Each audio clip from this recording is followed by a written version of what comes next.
Olá pessoal, tudo bom?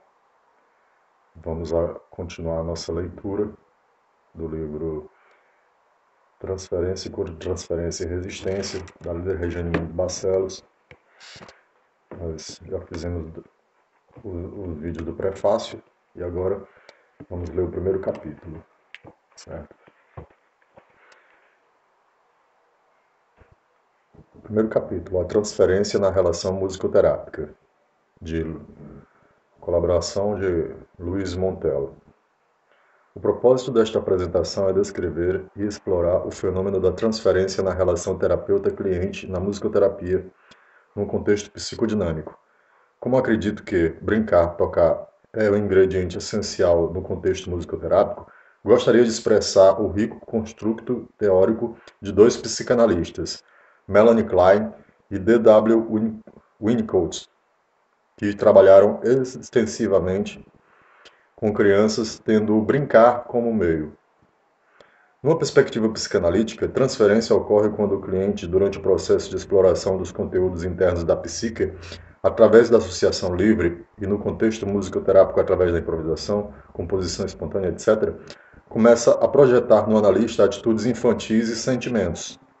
Estas atitudes e sentimentos usualmente refletem uma luta conflitiva de impulsos instintivos relacionados às primeiras relações com as figuras parentais.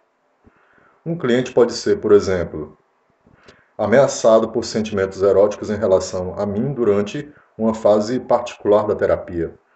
Analisando estes sentimentos, o cliente pode tornar-se consciente do tempo em que ele vivenciava estes sentimentos em relação à sua mãe e era forçado a reprimi-los, sentindo vergonha e medo da retaliação de seu pai.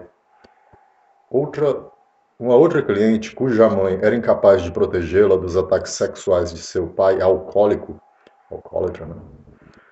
Quando ela era criança, pode projetar em mim sentimentos de ser fria, indiferente e desinteressada em protegê-la de seu marido violento. Estas projeções podem ocorrer tanto na música como durante as interações verbais. Analisar estas projeções pode ajudar o cliente a desbloquear os sentimentos congelados, trabalhar com as fantasias e se mover em direção à reparação e separação daquilo que foi introjetado nas figuras parentais. Para que se entenda a origem da transferência de projeções que podem ocorrer durante a terapia, sinto ser importante tornar-se consciente de onde o cliente pode ou não estar fixado nas etapas de desenvolvimento. Tenho experimentado diferenças profundas na transferência de um cliente que me vivencia como um todo, como uma pessoa intacta, neurótico, versus um outro cliente que nem percebe a minha presença, totalmente autoenvolvimento, isto é, uma desordem narcisística da personalidade. Ou me percebe um dia como boa mãe e no dia seguinte como totalmente não confiável, ineficaz ou indiferente, dividindo, isto é, personalidade borderline. A teoria psicanalítica e de relações objetais tem me ajudado a compreender as diferenças no desenvolvimento entre os tipos de personalidade acima mencionados. O trabalho de Melanie Klein, em particular, tem sido útil porque ela se centra principalmente sobre como o brincar torna-se uma expressão simbólica dos conflitos inconscientes primitivos da criança. A partir do seu trabalho inicial em ludoterapia com crianças, Klein postulou que o bebê passa por duas fases distintas do desenvolvimento, num caminho para ter constância e autoexpressão criativa. Estas fases são subdivisões da fase oral. A posição esquizoparanoide, que é caracterizada pela inconsciência do bebê em relação a pessoas, sendo sua relação com parte de objetos e existindo uma prevalência de processos de divisão e ansiedade paranoide. Esta fase ocorre naturalmente durante os 3, 4 primeiros meses. Se o bebê ultrapassa esta fase com sucesso, a posição depressiva segue-se a ela. Esta posição é caracterizada pelo reconhecimento da mãe por parte do bebê como uma pessoa total, pela sua relação com a totalidade dos objetos e pela prevalência da integração, ambivalência, ansiedade depressiva e culpa. Segundo Klein, estas posições persistem pelas novas vidas e os indivíduos oscilam entre as duas o tempo todo. Na posição esquizoparanoide, o bebê separa seu medo de instinto de morte e o projeta para fora do self, e então sente-se como se ele fosse ser perseguido por estas projeções odiosas.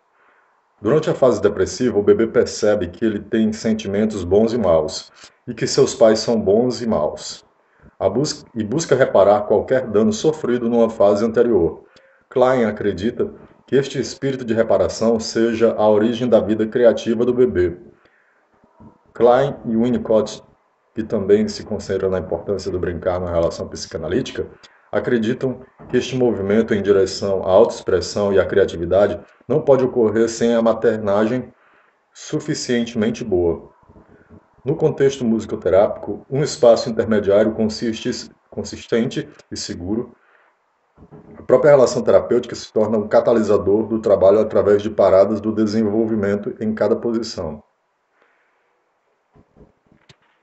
Com respeito à transferência, a divisão splitting é a principal defesa que emerge para os clientes que estão fixados na posição esquizoparanoide. O cliente é incapaz de vivenciar-se como uma pessoa inteira e pode flutuar em seus sentimentos com relação a mim de sessão para sessão. Este comportamento deve ser refletido, espelhado para o cliente, para que ele possa eventualmente ver-me como uma pessoa inteira e aceitar seus sentimentos conflitivos sem um julgamento severo. O cliente tem também que saber que os sentimentos de aversão e raiva projetados em mim durante as integrações verbais e musicais não me destruirão e que irei sobreviver à sua intensidade. Pronto, nós vamos dar uma parada e no outro vídeo a gente continua, certo?